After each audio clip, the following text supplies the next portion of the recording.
Bharadwaj hotel 100 टंका थाली इटा होम डिलीवरी नानो आनी जबार पड़वा।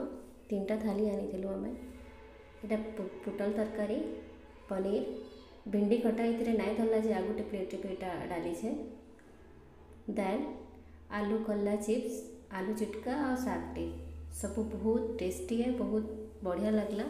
मिर्चा बेसी ना थी और भात बाड़वार लगे न जगह नाइन 2टा भात मैंने 1.5 भात आम 4 जन खाइलु छुआटे बेसी कर आलू चिप्स टी बेसी थिला मो छुआटा खाई न बहुत टेस्टी थिला ताकि बहुत पसंद भी आसला।